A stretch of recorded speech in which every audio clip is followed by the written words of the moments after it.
एक बार फिर यूपी की सड़कें गोलियों की तड़तड़ाहट से गूंज उठी। न पुलिस का खौफ, न कानून का डर। ये तस्वीरें इसी बात का सबूत है, जहां सरेराह एक शख्स को 3 बाइक सवार बदमाशों ने गोलियों से भून डाला। और ये शख्स कोई आम आदमी नहीं, ये शख्स सत्ताधारी भाजपा का नेता था, जिसकी 3 बदमाशों ने गोली मारकर निर्मम हत्या कर दी। ये तस्वीर मुरादाबाद के मझौला इलाके के दिल्ली रोड स्थित पार्श्वनाथ हाउसिंग सोसाइटी की है, जहां गुरुवार की शाम को बाइक पर आए 3 हमलावरों ने घर के बाहर टहल रहे भाजपा नेता अनुज चौधरी की गोली मारकर हत्या कर दी। पहले तो बदमाशों ने अनुज को पीछे से गोली मारी और जब अनुज घायल होकर सड़क पर गिर गए तो बाइक से उतरे 2 बदमाशों ने फिर दनादन गोलियां चलाई, जब तक कि अनुज चौधरी ने दम नहीं तोड़ दिया।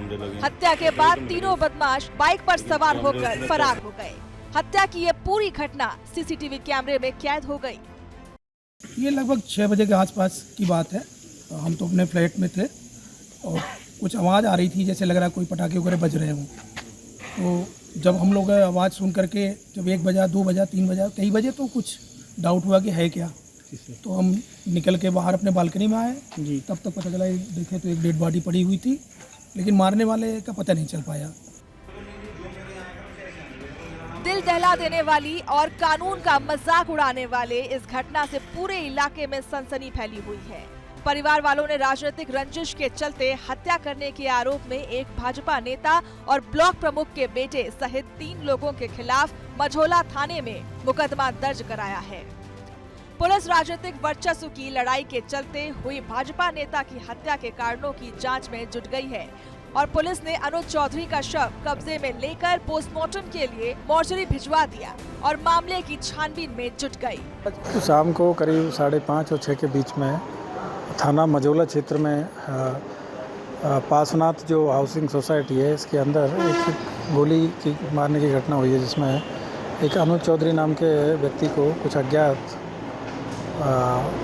बाइक सवार लोगों के द्वारा गोली मार दी गई थी और उसी पे तत्काल उनको ब्राइट स्टार हॉस्पिटल में लाया गया था और वहाँ पे उनको इलाज के दौरान मृत घोषित कर दिया गया है।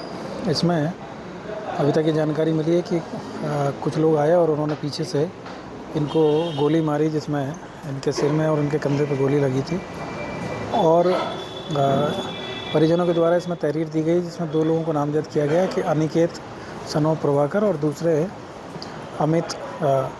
ये दोनों असमोली क्षेत्र के रहने वाले हैं, जिला संभल के। और जो मृतक है अनुज चौधरी, ये भी मूल रूप से असमोली क्षेत्र के ही संभल के रहने वाले हैं और यहाँ पे इन्होंने फ्लैट ले रखा था। बता दें कि 28 साल के अनुज चौधरी संभल जनपद के असमोली के रहने वाले थे और भारतीय जनता पार्टी के किसान मोर्चे से जुड़े हुए थे। बताया जा रहा है कि अनुज चौधरी ने 2021 में जनपद अनमोली ब्लॉक प्रमुख पद के लिए चुनाव भी लड़ा था, लेकिन अनुज चौधरी चुनाव हार गए थे। असमोली की ब्लॉक प्रमुख बनी महिला के बेटे अनिकेत से अनुज चौधरी की चुनाव के बाद काफी गर्मागर्मी हो गई थी। अनुज चौधरी मौजूदा ब्लॉक प्रमुख के खिलाफ अविश्वास प्रस्ताव भी लाने का ऐलान कर चुके थे। इसके बाद से ही दोनों में और ज्यादा तनातनी चल रही थी। बताया जा रहा है कि मृतक भाजपा नेता को पहले पुलिस सुरक्षा मिली हुई थी, लेकिन कुछ दिन पहले ही उनकी सुरक्षा हटा ली गई थी। ऐसे में उनकी हत्या किसी बड़ी साजिश की ओर इशारा कर रही है।